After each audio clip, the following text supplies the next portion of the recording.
Welcome back to the channel, my friends. Today, we are diving into a question that many spiritual seekers, especially those practicing Buddhist chanting, have wrestled with at some point on their journey.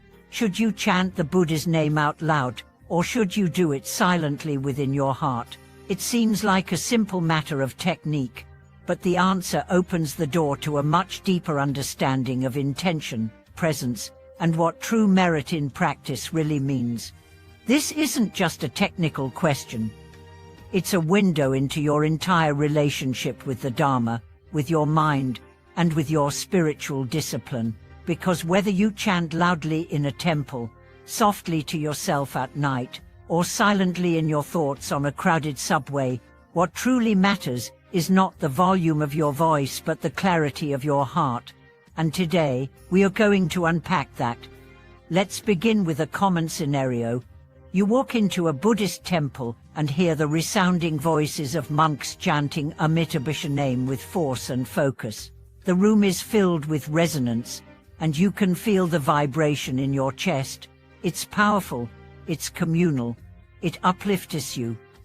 On the other hand, maybe you're sitting quietly in your room or commuting to work, and you're silently repeating the Buddha's name within your mind. It's soft, personal, gentle.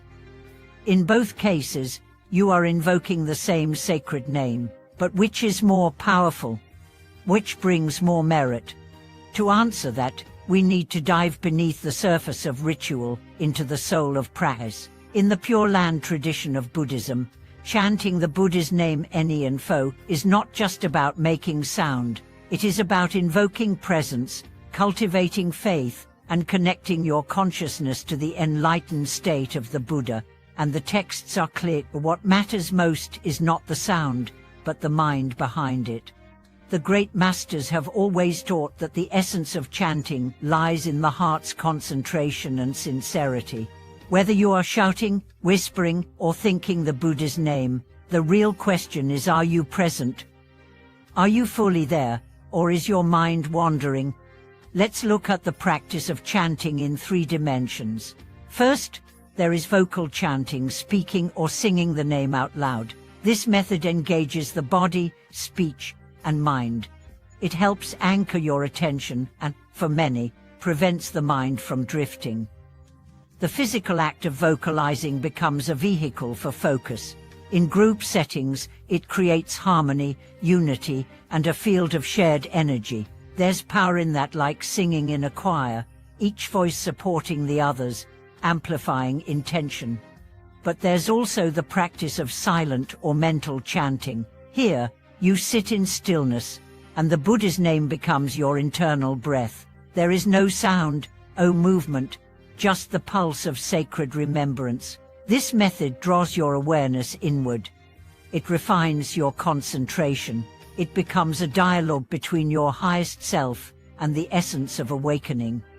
There's even a third form, that on-chanting chantings, a level beyond form, where even the name dissolves and only awareness remains. You are no longer saying the name. You're the name. You are the presence it represents. This is the realm of pure being, something advanced practitioners sometimes touch after years of disciplined practice. So again, what brings more merit? The louder voice or the quieter mind? The truth is, merit is not measured in decibels. It is born from sincerity. Chanting loudly but absent-minded is like shouting into the void. Chanting silently, but with a heart full of devotion, is like whispering directly into the divine ear. There is an old saying, a single breath of true mindfulness is worth more than hours of distracted ritual. And this principle applies here. But let's not dismiss the role of sound. Sound carries vibration. Sound organizes energy. Sound can influence the mood, the environment, and the people around you. Chanting out loud can be transformative, not just for you, but for others who hear it. In many temples, it's said that when monks chant sincerely, even unseen beings are drawn to listen and are benefited by the sound. Yet this power of sound should never be confused with superiority. It is one method among many. It is effective, but not inherently better. Some people live in environments where loud chanting isn't possible. Some are ill or shy or have family responsibilities that require discretion. For them, silent chanting is not a compromise. It is a sanctuary. Here's where it gets even more interesting. Some masters have said that loud chanting helps overcome drowsiness and distraction. When your mind is cloudy, your energy is low, or your thoughts are spiraling, raising your voice in the Buddha's name can be like lighting a torch in the dark. It wakes you up, it purifies the space.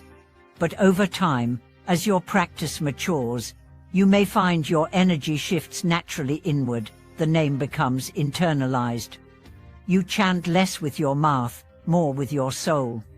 There's also a warning to consider. Loud chanting, if done for ego or display, loses its power. If you chant loudly to be heard, to be admired, or to feel righteous, the merit evaporates. Like incense burned only for its smoke, the essence is wasted. True chanting comes from humility, from longing, from the deep heart of surrender.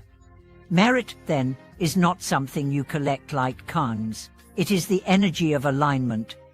When your mind, speech, and body are in harmony with the Dharma, you generate a field, a magnetic pull toward wisdom, compassion, and liberation. That's merit, and it has nothing to do with how loud you chant. So the real question becomes, are you sincere? Are you consistent? Do you remember the name when you are joyful, when you are afraid, when you are dying? Because in the Pure Land teachings, it is said that the moment of death is the most important time to chant, not with strength perhaps, but with clarity, with faith. If you've practiced remembering the Buddha your whole life, then that final breath becomes a doorway. And so we return to the beginning. Should you chant silently or out loud? The answer is chant with your whole being. Whether it is a roar or a whisper, let it come from truth. Let your practice be honest, let it be alive. There is no wrong way to call out to awakening, so long as the call is real. Thank you for joining me today for this deep reflection on chanting and merit. I hope this inspired you to examine your own practice, to listen more closely to your own heart, and to trust that wherever you are on the path, the Buddha hears you. If this message brought you peace or insight, I'd love to hear your experiences with chanting. Do you prefer silent or vocal practice? Have you ever had a profound moment during chanting? Let's start a conversation in the comments. And of course, if this video helped you, please like, subscribe, and share it. Your support helps us continue to offer meaningful reflections to this wonderful community. Until next time, keep chanting, keep walking the path, and keep your heart turned toward the light. Thank you for watching this video.